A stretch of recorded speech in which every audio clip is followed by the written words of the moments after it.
Shalom Bapak Ibu, saudara yang dikasihi Tuhan. Pagi hari ini saya mengajak kita untuk belajar satu ayat saja dari Efesus 2 ayat yang ke-10 yang saya beri judul diciptakan untuk melakukan pekerjaan yang baik. Ya. Kita semua diciptakan untuk melakukan pekerjaan yang baik. Nah, kita baca ayatnya. Efesus pasal yang kedua ayat yang ke-10. Kita baca bersama-sama ya. Semua sudah tertulis di situ. Efesus pasal yang kedua ayat yang ke-10. 2, 3. Karena kita ini buatan Allah, diciptakan dalam Kristus Yesus untuk melakukan pekerjaan baik yang dipersiapkan Allah sebelumnya. Ia mau supaya kita hidup di dalamnya. Ya, langsung aja saya akan menguraikan atau menyampaikan bagian demi bagian atau kalimat demi kalimat dari apa yang tertulis dalam Efesus 2 ayat yang ke-10 ini. Ya. Yang pertama, karena kita ini buatan Allah, ya.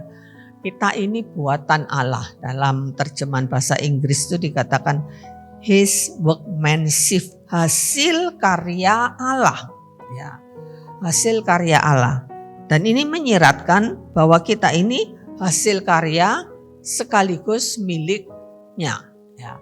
Kalau seseorang membuat sesuatu, ya dia membuat sesuatu, memang bisa saja kalau dia sebagai misalkan karyawan di satu perusahaan produk apakah, produk makanan kah, ya dia bisa saja dia bukan pemilik, ya. Tetapi kalau orang itu seperti memiliki satu keterampilan atau satu kemampuan untuk membuat sesuatu, ya, dan tentu itu menjadi miliknya, ya. Nah, kita tahu bahwa Adam dan Hawa itu juga diciptakan secara khusus, ya, yang berbeda dengan ciptaan-ciptaan yang lain. Ya, ciptaan-ciptaan yang lain Allah cukup berfirman, ya. Tetapi Adam dan Hawa diciptakan secara khusus dari tanah liat, dibentuk. Entah saya tidak tahu bagaimana caranya. Ya, ini Allah yang maha kuasa, ya, mampu ya untuk bisa membentuk manusia, ya, yang dari tanah, dari debu sehingga menjadi hidup seperti kita sekarang ini di dalam tubuh kita ini. Entah ada berapa banyak organ-organ, ya, dari yang organ-organ penting, ya, organ semuanya penting pastinya, ya, dari satu sel yang kecil itu, ya, bisa membentuk begitu rupa tubuh manusia ini, di mana di dalamnya itu, ya, ada jantung, ada paru-paru, ada hati, ada ginjal, ya, ada usus, dan ada sistem saraf, ada sistem tulang belulang dan sebagainya. Dan itu menjadi satu karya yang sungguh luar biasa, dan Allah ciptakan itu ya segambar dan serupa dengan Dia. Tentu itu menjadi milik Allah, ya, diciptakan sekaligus manusia itu menjadi milik Allah. Ya, hanya karena Adam dan Hawa berdosa maka mereka terbuang dari hadapan Allah, ya, istilahnya mati rohani, istilahnya terpisah dari Tuhan, ya, yang pasti bahwa karena dosa itu memisahkan Adam dan Hawa, ya. Dan setiap kita juga, ya, ini yang dituliskan di dalam Mazmur 139 ayat yang ke-13 itu, bahwa kita ini satu ciptaan yang unik di hadapan Allah, ya, yang tidak diciptakan sembarangan, ya, tetapi ciptakan unik, bukan satu produk massal seperti satu pabrik atau satu usaha membuat memproduksi bahan-bahan itu secara massal, ya, dengan mesin, ya,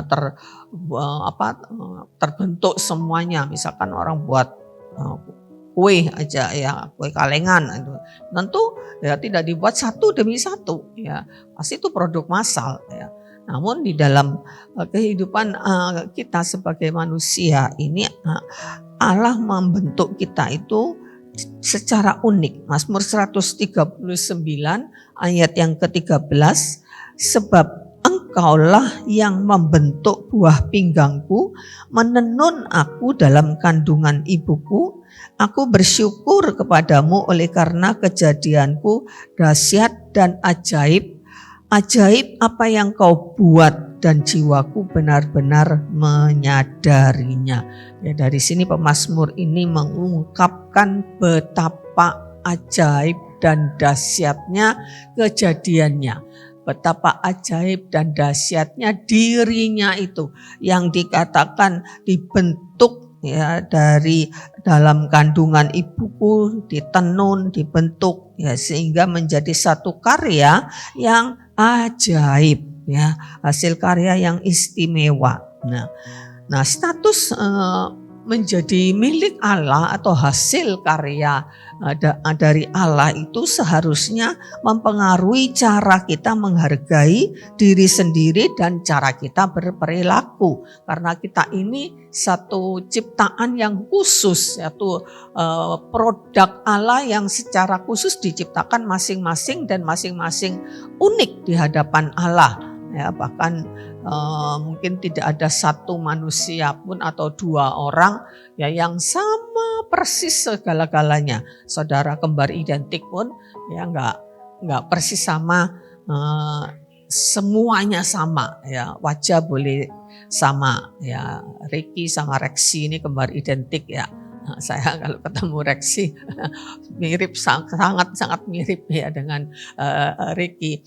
Ya, tetapi pasti berbeda ya, pasti ada perbedaan, tidak mungkin sama seluruhnya ya.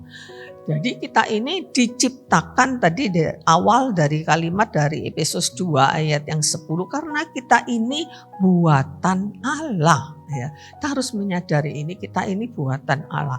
Siapa Allah itu? Allah itu satu pribadi yang maha luar biasa, yang begitu maunya gitu ya, kok menciptakan manusia. Kita diciptakan satu demi satu, entah berapa populasi manusia, jumlah manusia di seluruh dunia ini, entah berapa miliar jumlahnya ya. Allah menciptakan, tentu kita percayai bahwa apa yang diciptakan oleh Allah itu adalah sesuatu yang luar biasa ya. Dan kita akan masuk di dalam kalimat yang kedua, karena kita ini buatan Allah, diciptakan di dalam Kristus Yesus ya. Jadi kita ini buatan Allah, kok diciptakan lagi dalam Kristus Yesus di ayat yang bagian B itu ya.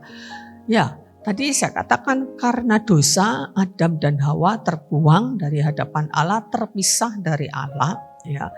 Dan menjadi hakikatnya menjadi berubah ya, dari orang yang benar, orang yang diciptakan segambar dan serupa dengan Allah, itu pasti satu pribadi yang baik, pribadi yang benar di hadapan Tuhan. Tetapi kemudian dosa itu merusak keseluruhan hakikat dari manusia itu, sehingga manusia itu menjadi manusia berdosa ya. Kalau kita baca di ayat yang pertama dari Efesus pasal 2 itu yang mendasari ya, konteks dari Efesus 2 ya, ini adalah tentang kasih karunia Allah ya. Di Efesus 2 ayat yang pertama itu dikatakan, kamu dahulu sudah mati karena pelanggaran-pelanggaran dan dosamu. Sebelum kita lahir, sebelum kita berbuat dosa, dikatakan kita ini sudah jadi manusia berdosa. Karena semua benih manusia itu ada di dalam Adam, dan ketika Adam jatuh ke dalam dosa, maka seluruh manusia yang terkandung di dalam Adam itu ikut jatuh di dalam dosa. Kamu dahulu sudah mati karena pelanggaran dan dosa-dosamu. Sudah mati ya. Walaupun tidak secara tubuh ya, tetapi sudah mati itu berbicara tentang keterpisaan dengan Allah ya. Terus ayat yang kedua Ya, dari Efesus 2 itu dikatakan kamu hidup di dalamnya karena kamu mengikuti jalan dunia ini, karena kamu mentaati penguasa kerajaan angkasa, yaitu roh yang sekarang sedang bekerja di antara orang-orang durhaka. Sebenarnya dahulu kami semua juga terhitung di antara mereka ketika kami hidup di dalam hawa nafsu daging dan menuruti kehendak daging dan pikiran kami yang jahat,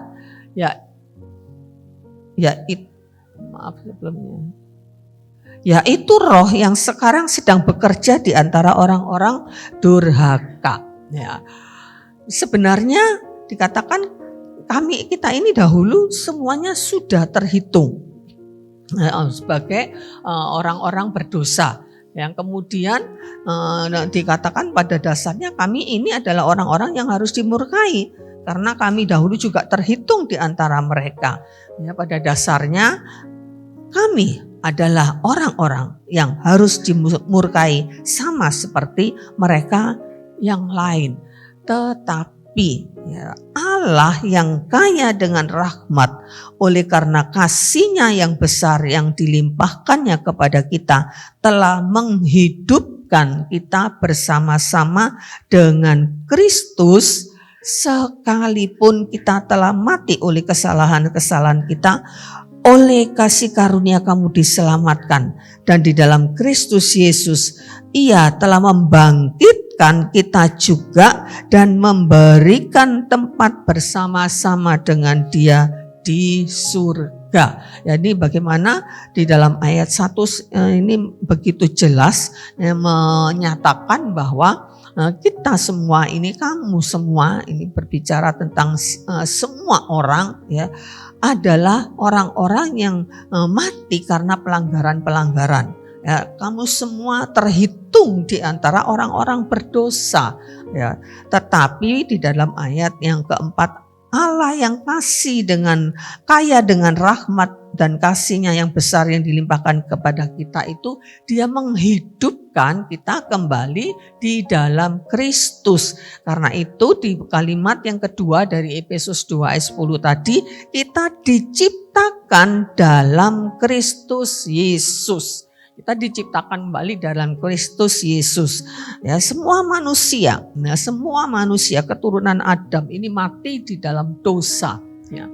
Allah menghidupkan bersama-sama atau di dalam Kristus dan menjadi milik Kristus, sama dengan menjadi milik Kristus dan memberikan tempat bersama-sama dengan Dia di surga. Ini berbicara tentang kehidupan baru, kelahiran baru kita di dalam Kristus.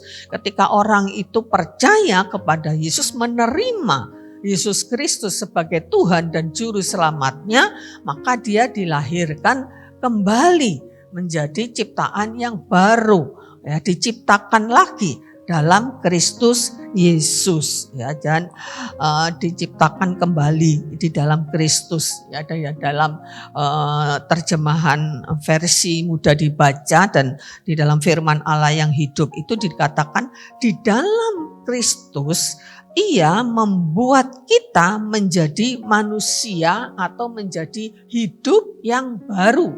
Ya, jadi kita diciptakan kembali. Ya. Dari orang-orang yang berdosa kita diciptakan kembali, ya, menjadi manusia yang baru. Ya, karena itu tadi kalimat yang kedua dari Efesus 2 ayat yang ke-10 tadi, bahwa kita diciptakan kembali hanya di dalam Yesus Kristus. Jadi hanya orang-orang yang ada di dalam Kristus Yesus inilah yang mengalami penciptaan baru, yang mengalami kelahiran baru di dalam Kristus. 1 Petrus 1 ayat 23 mengatakan, karena kamu telah dilahirkan kembali, ya, dilahirkan kembali bukan dari benih yang fana, tapi dari benih yang tidak fana oleh firman Allah yang hidup dan yang kekal.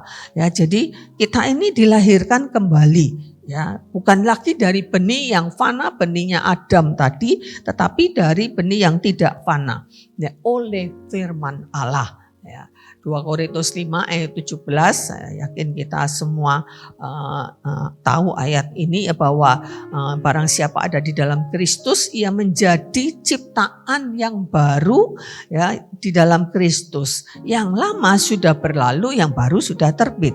Ya, itu orang-orang yang percaya kepada Yesus Kristus. Di dalam terjemahan bahasa Indonesia masa kini, orang yang sudah bersatu dengan Kristus dikatakan menjadi manusia yang baru sama sekali. Artinya baru sepenuhnya. Baru sepenuhnya. Yang lama sudah tidak ada lagi, semuanya sudah menjadi baru. Ya, dari sini kita melihat, kita bersyukur bahwa kita dilahirkan kembali menjadi satu ciptaan yang baru. Yang lama sudah berlalu. Ini berbicara tentang kelahiran baru di dalam roh. Ya, roh kita yang dilahirkan baru. Nah, tubuh kita tetap, ya tubuhnya tetap, ya kemudian kita masih hidup ya di dalam pikiran, kehendak, ya dan perasaan kita, perilaku kita itu masih ada pengaruh daging. Yang diperbaharui itu benih ilahi di dalam kita. Ya, benih ilahi di dalam kita yaitu roh kita, dan benar-benar menjadi baru di dalam Kristus.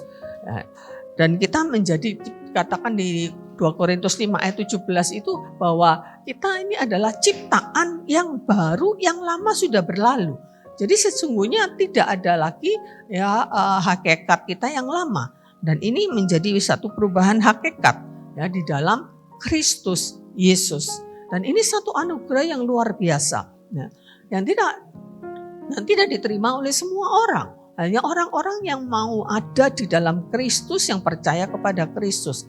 Kita ini adalah menjadi orang-orang yang baru, yang diciptakan baru sama sekali. Ya. Dikatakan di dalam tadi di dalam terjemahan bahasa Indonesia masa kini, baru sama sekali baru, benar-benar baru sepenuhnya. Ya. Nah, kita lanjut, kita masuk di kalimat yang ketiga.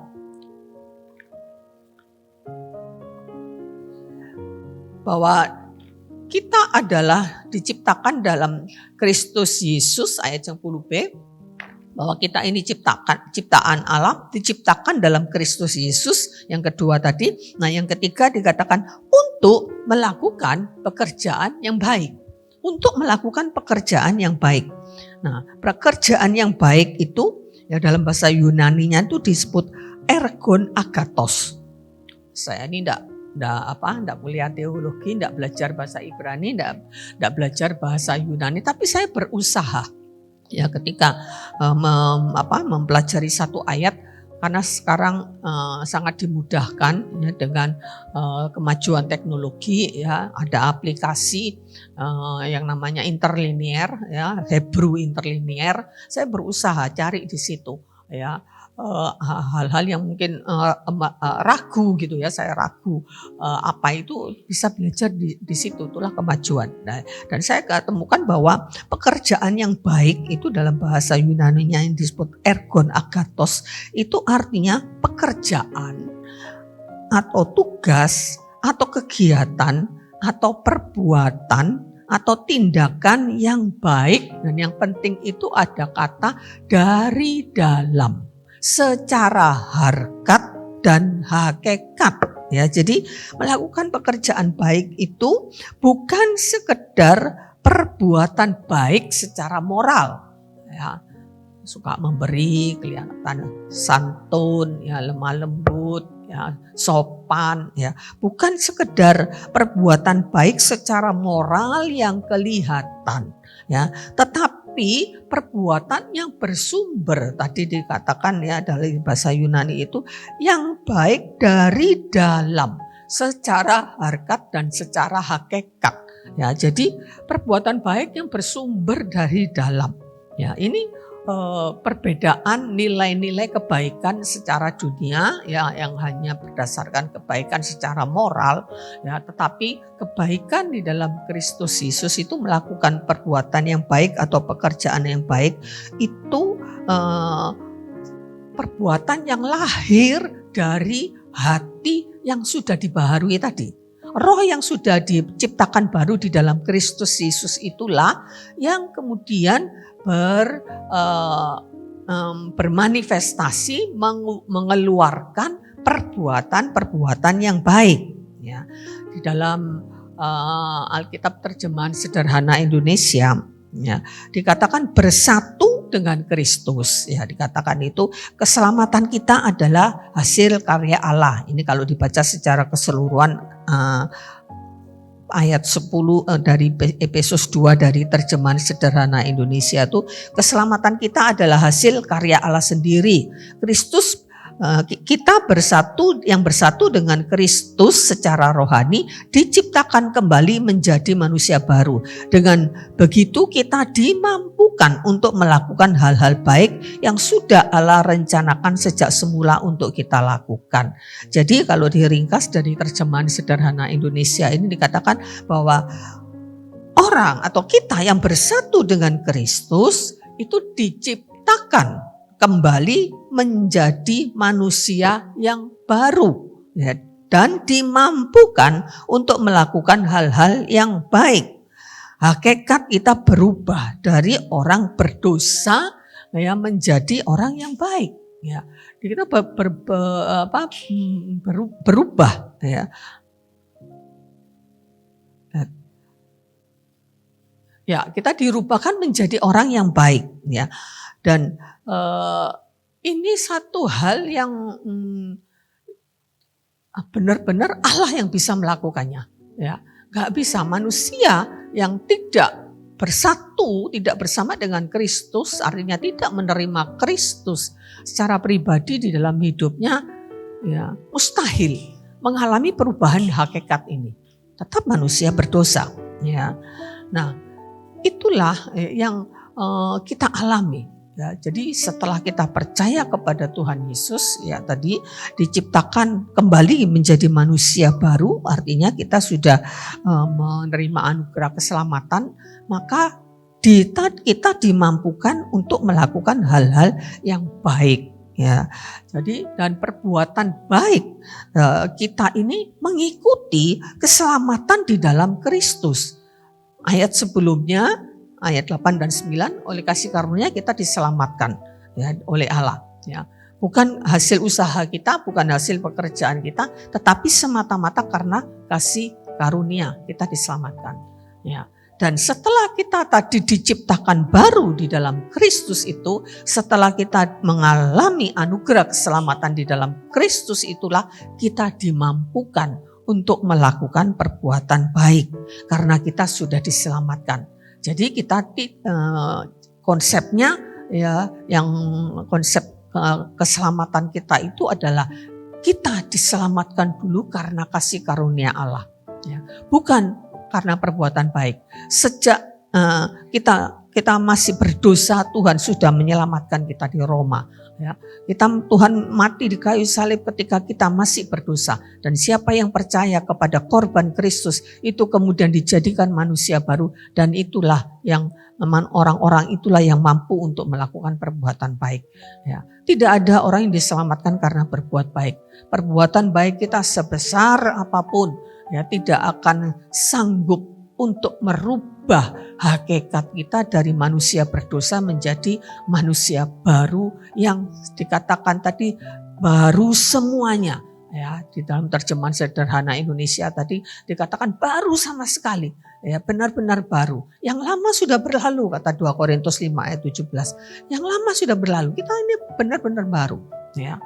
Nah, kemudian dengan manusia yang baru tadi itulah kita dimampukan untuk melakukan pekerjaan-pekerjaan yang baik, ya, pekerjaan-pekerjaan yang baik. Dan itu rancangan Allah karena kasih karunia Allah, ya, Allah menyelamatkan kita, ya, dan itu kepada orang-orang yang Allah pilih sesuai dengan kerelaan kehendaknya. Dalam Efesus 1 ayat yang keempat kalau tidak salah, bahwa Allah menentukan kita dari semula, ya, untuk diselamatkan, untuk dilahirbarukan, itu semata-mata karena kasih karunia Allah kepada orang-orang yang Allah pilih. Tidak semua orang Ya, tidak semua orang ya, mau percaya kepada Yesus Kristus. Ya, kepada orang-orang yang Tuhan pilih sesuai kerelaan kehendaknya. Memang ini kadang sulit dimengerti secara akal manusia. Tuhan tuh kok pilih kasih, ya. Ada yang dipilih untuk diselamatkan, ada yang tidak. Apakah Allah itu tidak adil? Ya, kalau Allah mau adil, semuanya berdosa dan binasa. Karena upah dosa itu maut. Kalau Allah mau adil, tidak ada yang diselamatkan.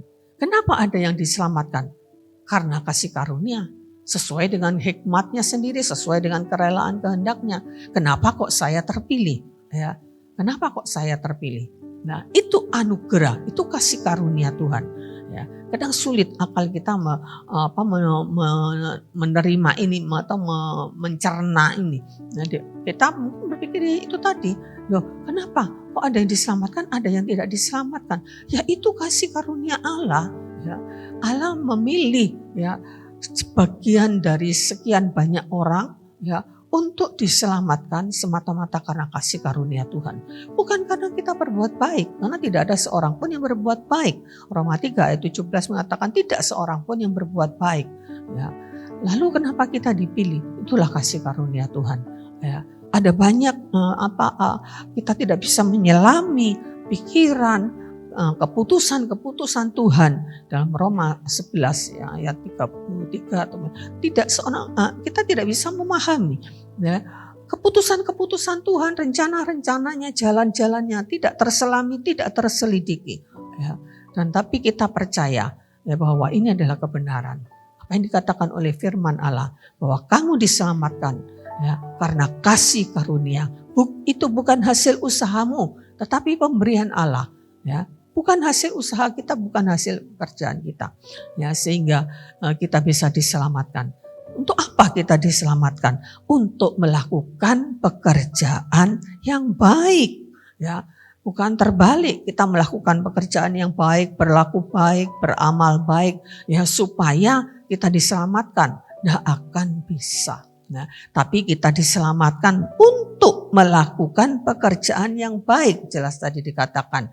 Ya, karena kita ini ciptaan Allah, ya diciptakan di dalam Kristus, karena kita ini buatan Allah, diciptakan dalam Kristus Yesus untuk melakukan pekerjaan yang baik. Jelas ayat ini. Ya, kita diciptakan di dalam Kristus Yesus untuk melakukan pekerjaan yang baik.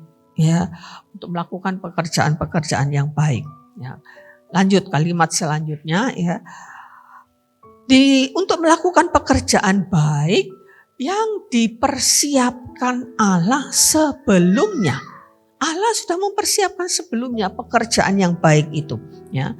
Pekerjaan yang dipersiapkan Allah sebelumnya. Dalam bahasa Yunaninya itu dikatakan proetoimasen ya. To prepare ya, ini dalam arti dari kalimat Yunani proetoimasen itu to prepare. Ini merupakan verb atau kata kerja. Ya, jadi seperti di dalam Alkitab King James itu dikatakan bahwa God had before ordained. Ya, Tuhan menetapkan sebelumnya. Ya, Tuhan sudah menetapkan sebelumnya. Ya, sejak kita ini masih di dalam kandungan ibu kita, Allah sudah memilih kita, sudah mempersiapkan kita ya, untuk melakukan pekerjaan yang baik itu. Ya. Allah sudah mempersiapkan semua sejak semula. Allah menciptakan manusia dan seluruh alam semesta ini juga untuk tujuan yang baik. Sama sekali tidak ada tujuan yang tidak baik dari Allah. Ya. Semuanya adalah Allah punya tujuan yang baik untuk setiap kita pribadi lepas pribadi. Ya, untuk setiap kita pribadi lepas pribadi, kita ini berharga di mata Tuhan. Tuhan siapkan segala sesuatu yang baik yang Allah sediakan untuk kita kerjakan, yang diciptakan oleh Allah sebelum, bahkan sebelum kita ada. Ya, sebelum kita ada sudah diciptakan. Ya, dan kita melihat bagaimana hasil karya Allah di dalam kehidupan kita. Ya, Allah itu terus dan karena Dia Allah yang aktif bekerja, ya, Allah itu terus secara aktif bekerja dalam kehidupan orang-orang percaya. Allah terus bekerja. Allah bekerja sampai saat ini. ya, untuk mendatangkan kebaikan bagi orang-orang yang mengasihi Dia. Segala sesuatu yang ada di dalam kita, ya, Allah kerjakan untuk kebaikan. Jadi semua yang Allah rancangkan, yang Allah putuskan, yang Allah lakukan ialah untuk kebaikan kita menurut pemandangan atau menurut kehendaknya, walau tidak seperti kehendak kita, ya.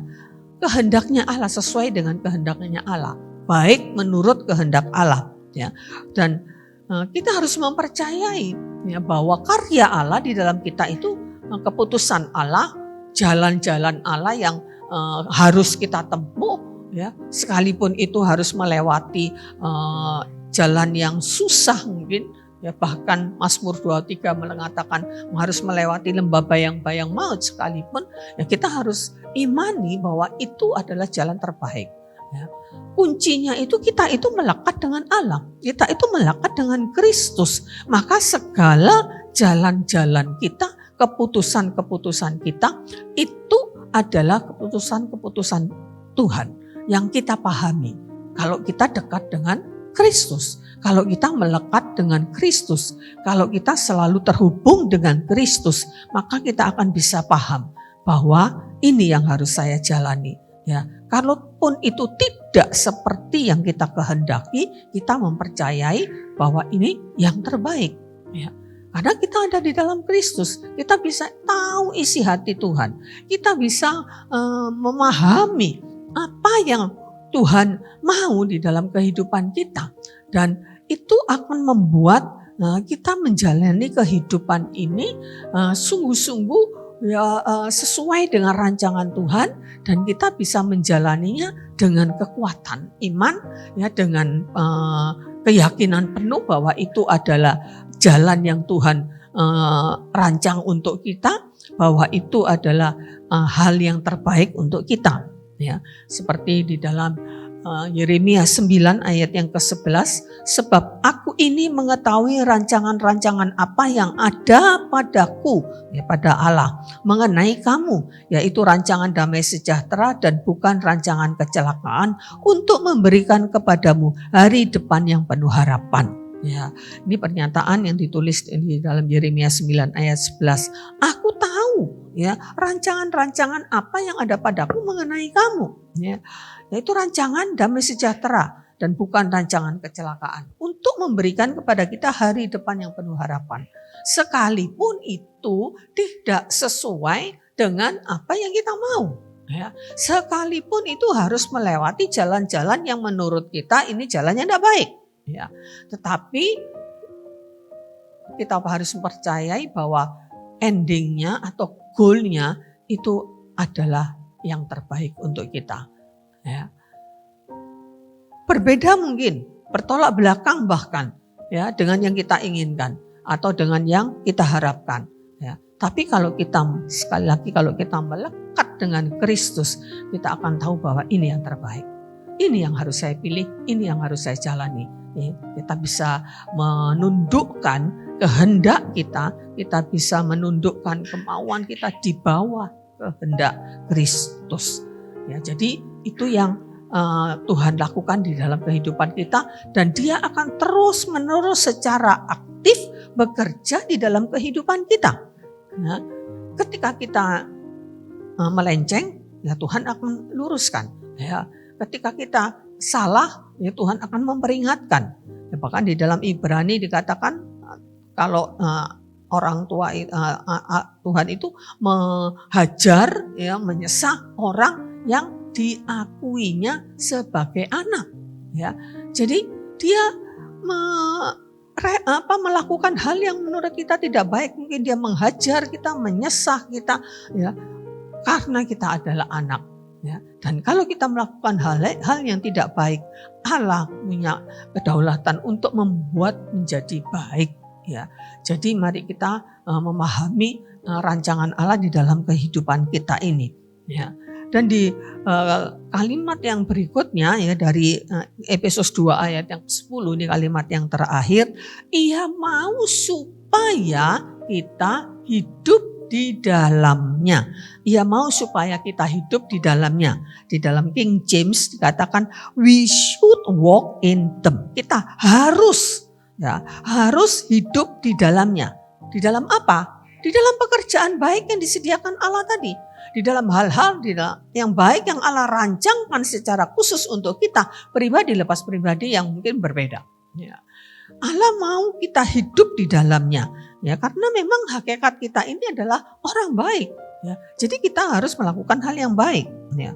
Nah, maka kalau kita sungguh-sungguh ada di dalam jalannya, hidup di dalam pekerjaan baik yang sudah disiapkan Allah jauh sebelum kita dilahirkan pun itu, maka kita harus berjalan ya, di dalam rancangan Allah itu, ya, maka akhirnya semua ya yang ada di dalam kita, apa saja yang ada di dalam kita kita dan yang keluar dari kita. Jadi apa yang di dalam dan yang keluar dari kita, yaitu mungkin pikiran, kehendak, harapan-harapan kita, rencana-rencana kita, perbuatan-perbuatan kita, perkataan-perkataan kita harusnya baik, ya, harusnya baik, ya, karena kita hidup di dalam pekerjaan yang disediakan oleh Allah untuk perbuatan baik itu.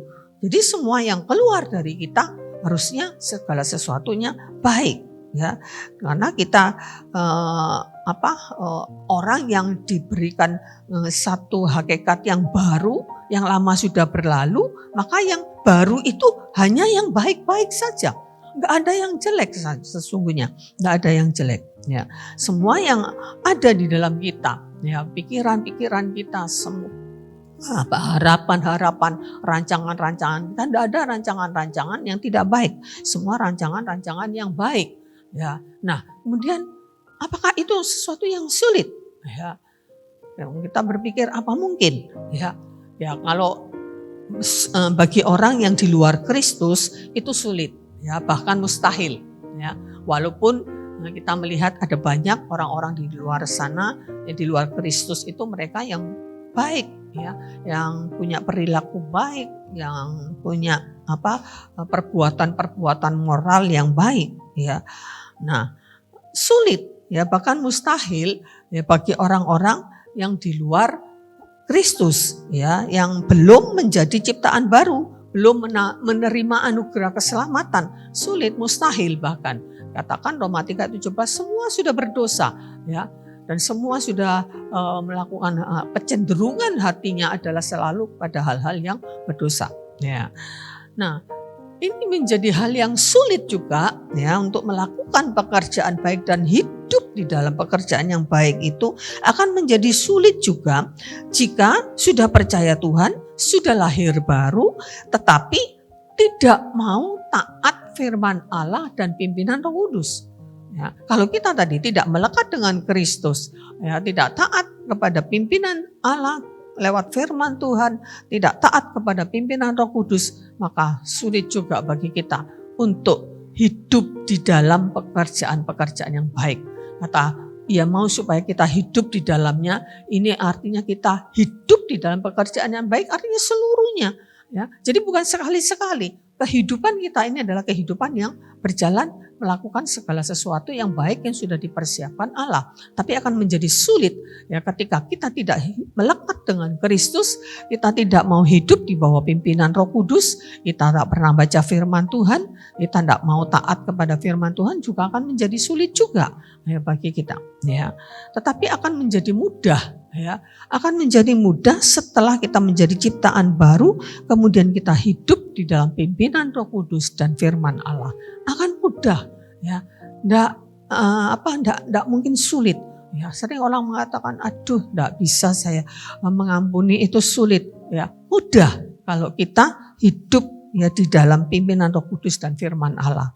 Ya, kenapa banyak orang Kristen, orang sudah percaya, ya, hakikatnya sudah dirubah menjadi orang benar, menjadi orang baik, ya, tetapi masih sulit untuk hidup di dalam pekerjaan yang baik karena tidak dekat dengan Kristus dan tidak hidup di bawah pimpinan Roh Kudus.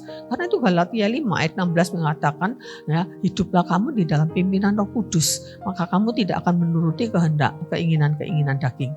Yang menjadi tidak baik itu kan karena kita masih hidup di dalam daging. Ya, ada kehendak daging yang berlawanan. Ini kata dalam Galatia 5 itu kehendak daging berlawanan dengan kehendak roh. Ya, keinginan daging berlawanan dengan keinginan roh. Nah, itulah yang setiap kali kita sulit ya untuk melawan keinginan daging kita karena kita berusaha sendiri. Kita tidak hidup di dalam pimpinan Roh Kudus dan kita tidak mengizinkan Roh Kudus bekerja dalam kehidupan kita. Kita hidup menurut akal kita, menurut kemauan kita, apa yang kita anggap itu menyenangkan bagi kita, itu yang kita lakukan. Ya, sehingga kita akan sulit untuk hidup di dalam pekerjaan yang baik. Ya, jadi mari Bapak Ibu kita pahami ini bahwa sesungguhnya bagi kita itu mudah untuk kita itu melakukan perbuatan-perbuatan yang baik, hidup di dalam pekerjaan yang baik. Ya, dan perbuatan baik itu ya ini sudah tadi ya. Dan perbuatan-perbuatan yang baik itu adalah rencana kekal Allah yang ditetapkan berdasarkan kehendaknya sesuai dengan hikmatnya. Jadi ini rencana kekal Allah. Ya, perbuatan baik kita itu. Ya, jadi perbuatan baik itu harus menjadi tujuan kekal kita. Ya, tujuan kekal kita itu adalah kita hidup di dalam perbuatan baik, kekal sampai seterusnya kita tujuan kita ini tidak boleh berubah, bahwa kita harus hidup di dalam pekerjaan-pekerjaan yang baik. Jangan menjadikan kekayaan, kesuksesan, kenyamanan itu yang menjadi tujuan kita. Tapi tujuan kita adalah hidup di dalam pekerjaan baik yang sudah Allah persiapkan nih loh. Allah persiapkan pekerjaan yang baik untuk kita. Entah itu di dalam kehidupan kita bermasyarakat, entah itu di dalam usaha atau kehidupan kita di dalam dunia ini kan kita butuh bekerja mencari nafkah. Entah itu tetap pekerjaan yang baik yang Tuhan sediakan sampai hal-hal semua yang kita butuhkan Allah persiapkan di situ. Ya, entah pekerjaan, pendidikan, keluarga, semuanya hiduplah di dalam pekerjaan Allah. Di dalam pekerjaan baik yang Allah siapkan itu ada semuanya. Ya, pasangan hidup kita siapa? Ya, yang belum menikah, apa yang harus kita kerjakan? Ya, apa yang harus kita lakukan di dalam kehidupan itu semua sudah dipersiapkan Allah. Ya, jadi perbuatan baik itu harus menjadi tujuan kekal kita juga untuk kita itu berkomitmen untuk selalu hidup di dalam hal-hal yang baik. Ya. Perbuatan baik menurut kehendak Allah itu tidak sama dengan perbuatan baik menurut standarnya manusia, menurut ukuran manusia. Harus timbul dari iman yang benar bahwa kita ini sudah jadi manusia baru lewat penebusan Kristus dan hakikat kita adalah orang benar atau orang baik. Jadi perbuatan baik kita itu bukan sekedar karena supaya dilihat orang atau supaya kita ini kelihatan orang baik, tidak, tetapi karena bersumber dari iman yang benar. Bahwa karena kita ini adalah, hakikat kita ini adalah orang benar atau orang baik.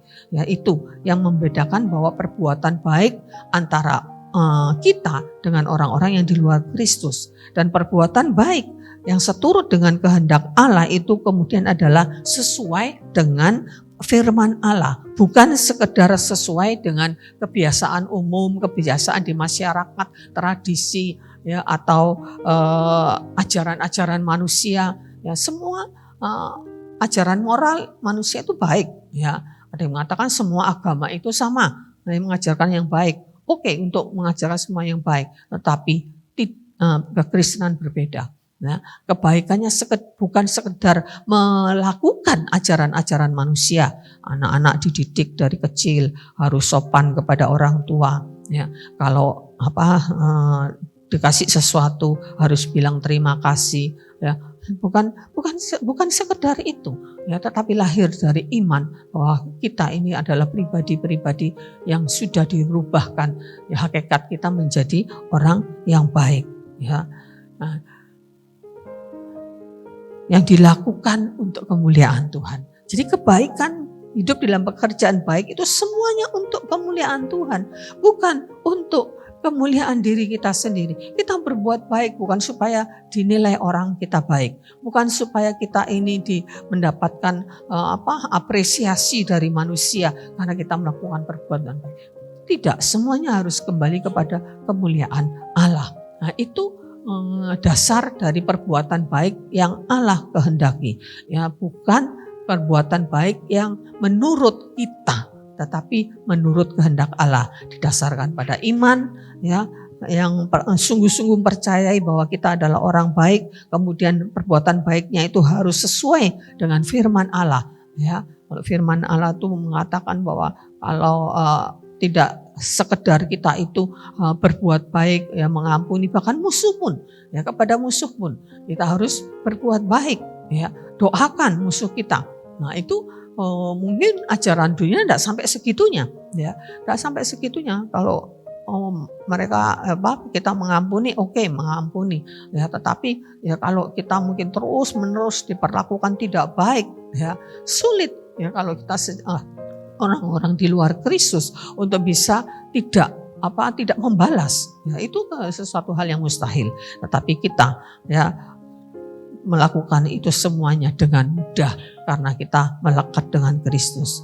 Ya, di luar Kristus itu, ya, banyak, ya, orang-orang yang berbuat baik, ya. Di luar Kristus itu orang-orang baik banyak, ya, orang saleh ada, orang santun, orang jujur, ya. Tetapi tidak tergolong orang yang baik, atau tidak tergolong orang yang benar di hadapan Allah.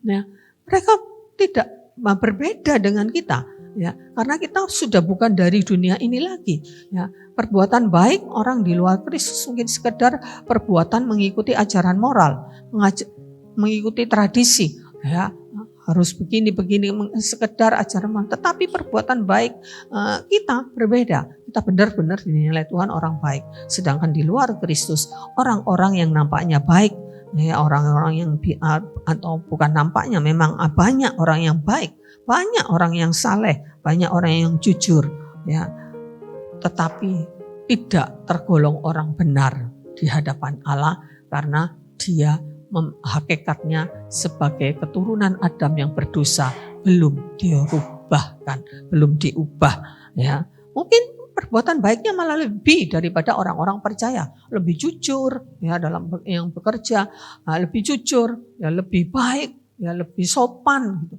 ya. Jangan sampai sebetulnya itu terjadi. Harusnya itu tidak terjadi, ya. Tetapi Allah itu adil, ya. Allah itu adil. Mereka di luar Kristus, mereka yang melakukan perbuatan baik, ya, mereka yang hidupnya baik, murah hati, ya. Allah perhitungkan mereka akan menuai, tapi ya hanya sebatas di dunia ini, tidak berdampak sampai pada kekekalan. Mereka menuai, karena di Matius 5 ayat 45 itu Tuhan berkata, Tuhan tuh menerbitkan matahari untuk orang baik dan untuk orang jahat, menurunkan hujan juga untuk orang baik dan orang jahat.